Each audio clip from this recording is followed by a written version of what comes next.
মদিনার জমিনে সবচাইতে গরীব সাহাবীর নাম ছিল সাইয়েদনা বেলাল আল হাবাশী রাদিয়াল্লাহু তাআলা আনহু। বিশ্বনবীর খাস মুয়াজ্জিন, ইথিওপিয়া থেকে ইসলামের সুশীতল ছোঁয়ায় এসে মদিনায় বিশ্বনবীর হাতে হাত রেখে কালিমা পড়ে মুসলমান হয়েছে। দেখতে ছিল কুচকুচে কালো, কিন্তু হৃদয়টা ছিল সাদা। লজ্জাস্থানটা ঢাকার কাপড় ছাড়া তার কিছু ছিল না।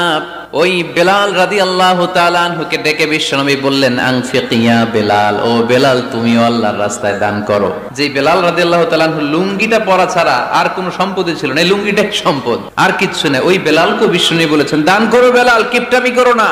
কিয়ামতের দিন আমল নামা দেখে তারা অবাক হয়ে যাবে, বলবে আল্লাহ এত ভালো কাজ আমি দুনিয়ায় করি নাই, হয়তো এটা আমার আমল নামা নয়, ফেরেশতারা ভুল করে অন্যের আমল নামা আমাকে দিয়ে দিয়েছে।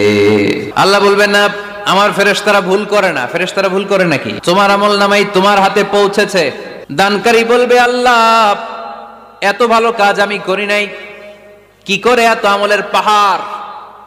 আল্লাহ বলবে ওই যে আমার খুশির জন্য, আমার ভালোবাসায় দুনিয়ার বুকে যে তুমি দান করেছো, ওই দানের সওয়াবটাকে পাহাড় পরিমাণ বড় করে আমি আল্লাহ নিজ দায়িত্বে তোর আমল নামায় ঢুকিয়ে দিয়েছি।